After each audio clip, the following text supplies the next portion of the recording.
winner of the New Jersey Press Association's Most Innovative Award.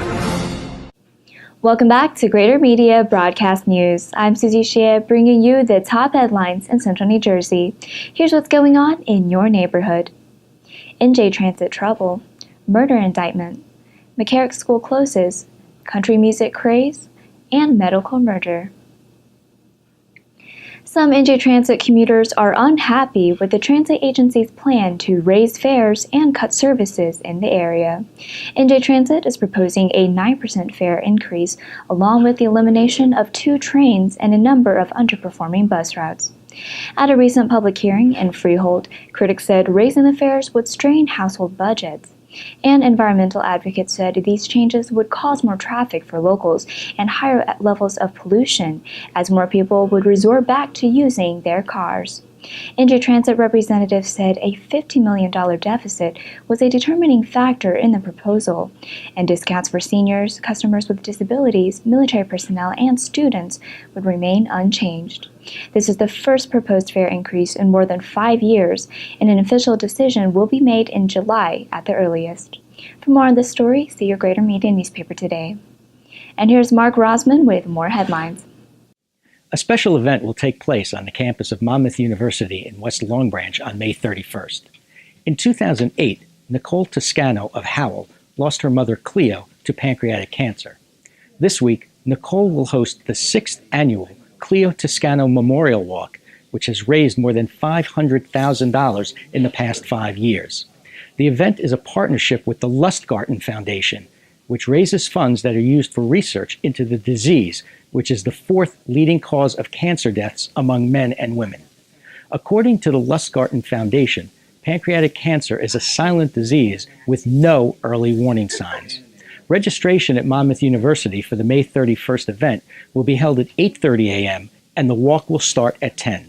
For more information, see this week's news transcript or read the article online at gmnews.com. At music festivals this summer, you may be hearing more and more sounds from the South. Here's Taylor Lear on the growing popularity of country music right here in New Jersey. The Jersey Shore, Atlantic City, and Bruce Springsteen are great ways to describe New Jersey, and country music is being added to the list, as the state is gaining momentum as a new mecca for the music genre. Several concert venues across the state, including Starland Ballroom in Sayreville and Prudential Center in Newark, have been hosting several country artists, including Shania Twain, Eric Church, and Dierks Bentley, just to name a few. For musicians like country artist and New Jersey native Rachel Allen, performing country music in this state is fun and comfortable, as many fans enjoy listening to particular artists make crossovers to different genres.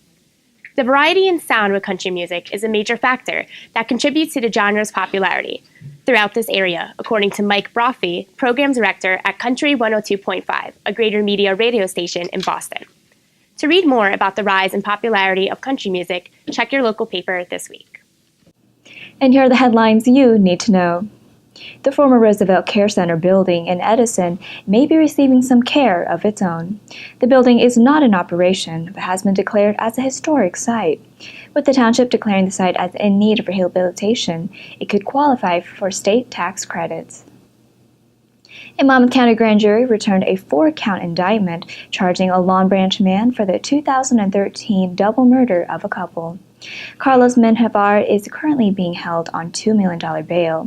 If convicted of murder, he faces a maximum sentence of life imprisonment without parole in a state prison. Despite being an academic institution for 125 years, Cardinal McCarrick High School in South Amboy will close in June. The closing was attributed to diminishing enrollment and ongoing need for capital improvements and changing demographics. A string of beads signifies strength and courage for youngsters diagnosed with cancer at St. Peter's University Hospital. The beads are given to children and their families as a past treatment milestone. For example, each child receives a white bead for a chemotherapy session. The hospital launched its Beads of Courage program in April, and more than 95% of their young patients participate. And here's Tim Morse with an update on the local sports scene.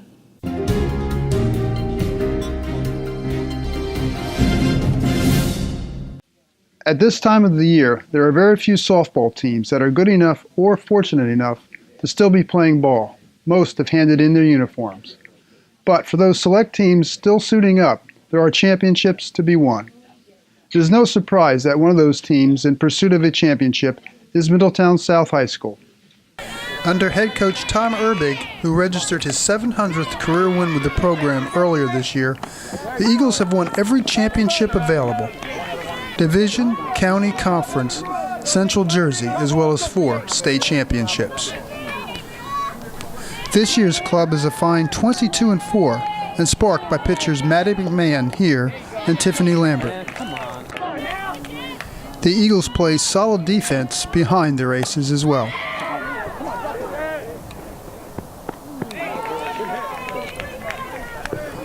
When small ball is called for, the Eagles can do that, putting down a bunt to move runners across.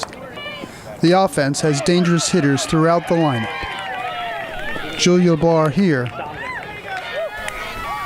and Kiara Sullivan, producing 2 runs with this hit, have been the big hitters in the middle of the lineup, as the Eagles look to claim a 5th state championship for their head coach. This is Tim Morris for Greater Media Newspapers.